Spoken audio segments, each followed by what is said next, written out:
Assalamualaikum warahmatullahi wabarakatuh.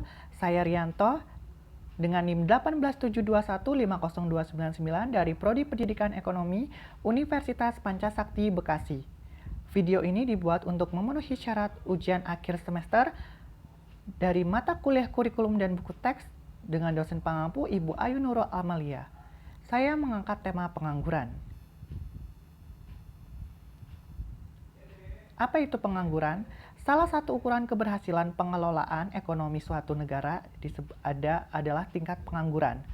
Pengangguran atau unemployment tidak berkaitan dengan mereka yang tidak bekerja, tetapi dengan mereka yang belum mendapatkan pekerjaan.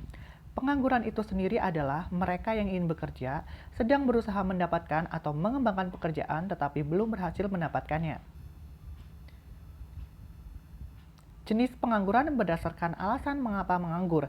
Yang pertama ada penganggur friksional, yaitu menganggur karena sedang dalam proses peralihan dari suatu pekerjaan ke pekerjaan lainnya. Alasannya seperti pindah perusahaan, pindah lokasi atau kota, dan pengangguran sukarela atau voluntary unemployment. Selanjutnya ada penganggur struktural, adalah belum bisa mendapatkan pekerjaan karena ketidakcocokan keahlian yang dimiliki dengan jenis kebutuhan tenaga kerja yang dicari. Contohnya seperti sarjana peternakan, tetapi lowongan yang tersedia bukan untuk sarjana peternakan. Ada pula pengangguran musiman karena kondisi ekonomi sedang mengalami resesi atau dalam kondisi menurun. Selanjutnya, ada jenis pengangguran berdasarkan seberapa intensif dia menganggur.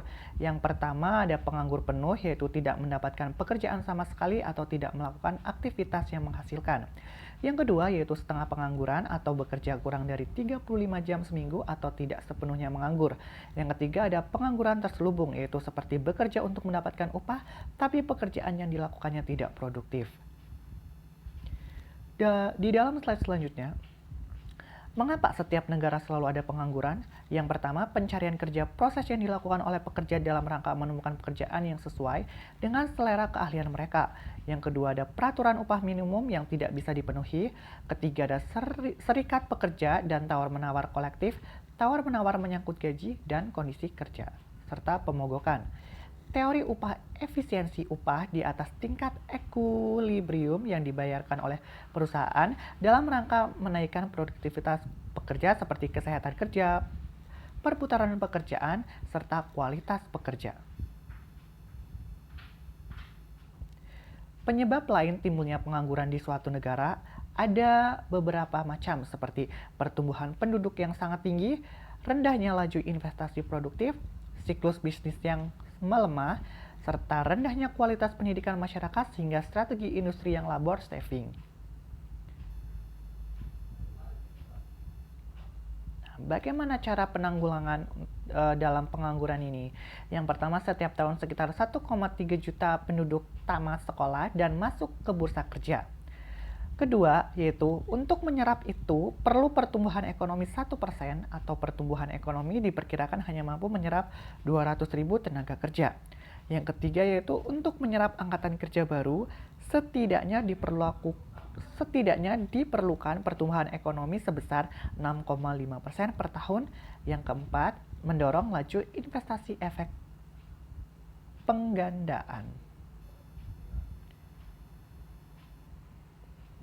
Alternatif strategi mengatasi pengangguran di suatu negara. Yang pertama yaitu ada peningkatan investasi kerjasama dengan pihak swasta, diperlukan kondisi lingkungan yang kondusif untuk berusaha. Kedua, peningkatan kualitas SDM atau pembenahan sektor pendidikan, adanya kesesuaian dunia pendidikan dengan kebutuhan dunia kerja. Ketiga, ada motivasi masyarakat untuk berwira swasta pada berbagai bidang yang memiliki prospek perkembangan. Keempat, mengurangi tingkat pertumbuhan penduduk.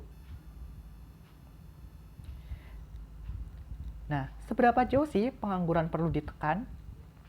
Yang pertama di sini ada penganggur friksional itu tidak menjadi prioritas bagi pemerintah. Lalu kedua, pada kondisi tingkat pengangguran maksimum 5% dari angkatan kerja, ekonomi sudah dianggap dalam kondisi ekonomi penuh.